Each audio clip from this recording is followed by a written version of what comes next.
Hey guys, Josh Carter here with One Objective Outdoors. In today's video, we're going to be talking about our top 5 fall baits we need to be throwing right now, so stay tuned.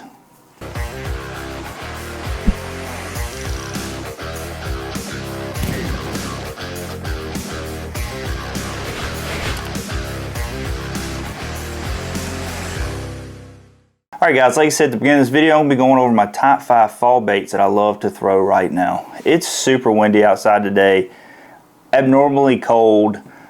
Normally I would try to go out on the water. The cold really don't bother me as bad as the wind. We're getting 35-mile-an-hour winds, plus how cool it is today, so I had no desire to get out there and go fish today. So I figured I'd sit in here and kind of go over some things that I would be throwing when it's not blowing 35 miles an hour. But baits that I like to throw at this time of the year, they're shad oriented right now. They're chasing shad in the backs of these creeks.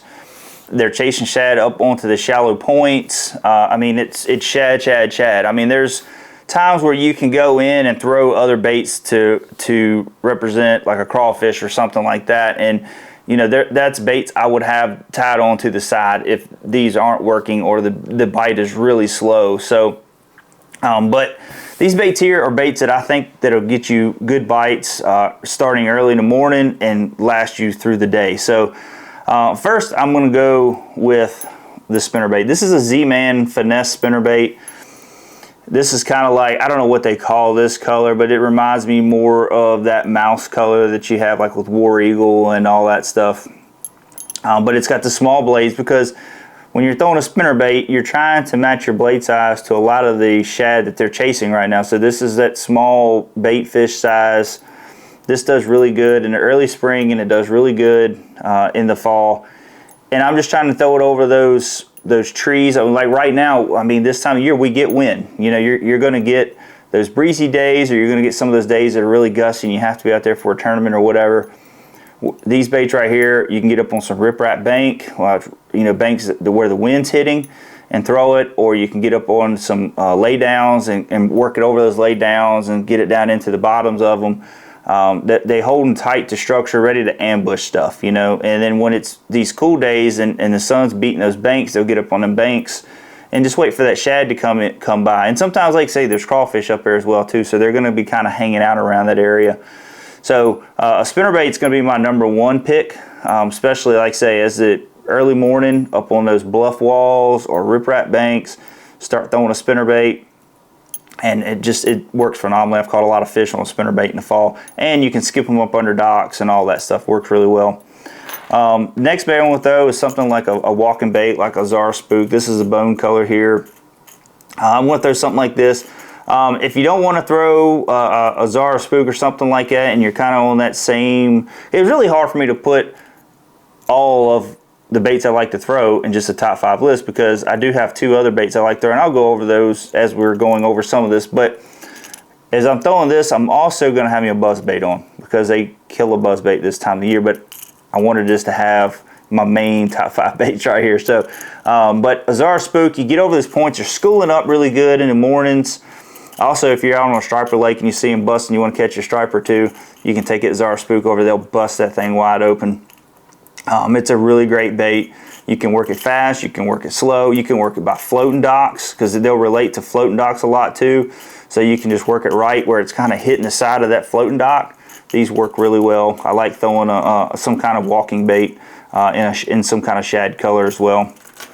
My next, since they're shad oriented, is jerk bait. Now, a lot of you guys got live scope, some of you don't, but this is a great bait when you're out there and you're scanning around with live scope. This works really well. I mean, it works well all year, but in the fall, I seem to do a little bit better with this in fall, through the winter, and through the spring. So this is a bait that will be tied on the rest of this year, or through the fall, winter, and spring. So great bait to have. This is a Berkley Stunner. This is their shallower running. I guess this one dives to like, I think it's like 7 foot, something like that. I can get it down to 7 foot, 8 foot on the live scope. So, and that's with 10-pound test. That's basically all I throw my jerk baits on is 10-pound test. And just to help, and that's fluorocarbon. That's going to be your Sunline fluorocarbon sniper. And I just get it down. It helps to get it down deep because your line diameter is a lot smaller. It helps get that deeper dive. Plus the line don't float. So it keeps that bait down there suspended a lot easier. Now, I did forget to say on my line with this, I'm throwing mono. With these, a lot of times it's like 12, 14 pound test. Most time it's more like a 14 pound test mono, and on like a medium heavy to a medium action rod works great with that. And then on my spinnerbait is always basically a medium heavy. G Loomis's medium heavy is a little bit softer in the tip. Their spinnerbait rod that's specifically for spinnerbait fishing is perfect for this, and I like that rod a lot since I've been because I can throw a heavier spinnerbait and I can throw a lighter spinnerbait and feel like I'm just as accurate with that. And a lot of times I'm using about 14 pound tests with my spinnerbaits as well. So the next thing that I'm going to be throwing, and this is just a little bait that you can skip under docks. When the bite's getting a little tough as the day goes on, sometimes you'll get those lulls where the bite gets really tough, or you're seeing them schooled up, they're not hitting your top water, not hitting your jerk bait or something like that. You can throw this in there, let it sink under the school, and because you'll see them bait the bass sitting up under them, and you can just pull. This is just a little Keitech with a little, this is an 1/8 ounce head. I'll go all up to about a quarter. Most of the time I don't go much more than that. I mean, it depends on how deep you're fishing, but most of the time I can get this down there and I can work it really, really, really slow down there in that deep water with that light head on it. It just takes a little time to sink. You got to cast it out there, and you can about eat you a honey bun or something while you're waiting for it to get to the bottom, depending on how deep you're fishing. And but just a great little finesse style bait. A lot of times I'll throw this on a spinning rod, or you can throw it on like one of those BFS reels now, you know, with the more of the finesse style bait casting reels. And this is on a medium, probably about a medium. If you go a little bit bigger head, you can get away with a medium heavy rod, but I'll go with a medium, just something light. But on a spinning rod, a medium heavy works fine. And then I'll throw it on fluorocarbon, anywhere between 10 to 12 pound tests. So, but like I say, perfect little bait. You skip around under docks, under low hanging trees, or you can get out there and fish in the middle of the lake with it. So it's all around bait. This next bait, this is a bait that I think a lot of people should be doing. I did a video earlier. If you haven't seen that, I'll put a link at the end of this video for you to go check it out. But fall is cranking season, man. I mean, they love eating crankbaits, you know. So I don't say they love eating crankbaits. They eat a crankbait really well. So this right here is a Rebel WeAre.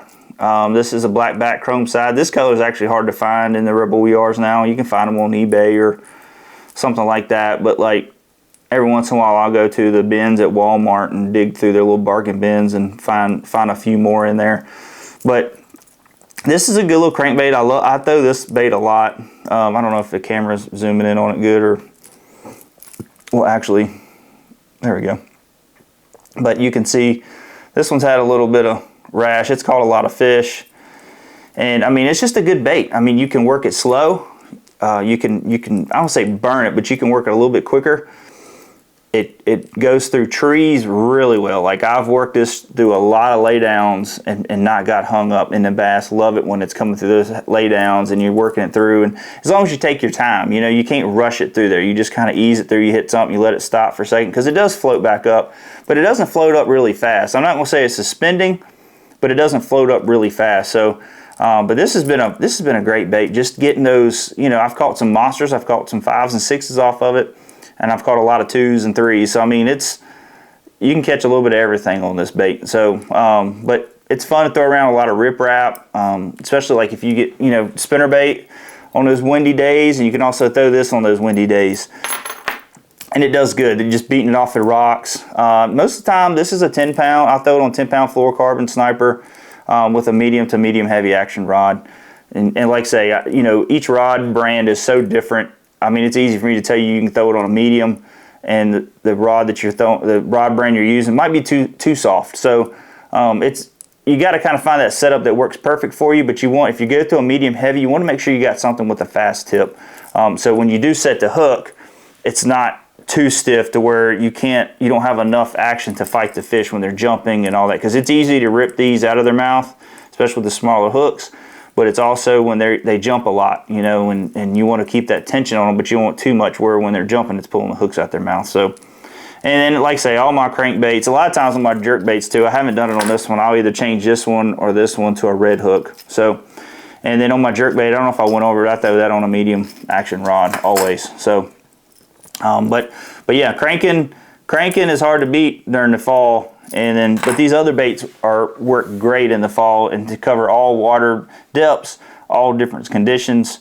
And then, if the bite gets tough, then there's other baits like, jigs and shaky heads and drop shots that you can go to. But these are the ones I'm always going to start out with, especially if I'm practicing for an event, that I'm going to start trying to cover water and finding some of these fish. So I hope this video helped you. If you did, please hit the subscribe button, hit the like button, comment down below what your top fall baits are, if I hit the nail on the head with these. So, but other than that, we'll talk to you later, guys. See ya.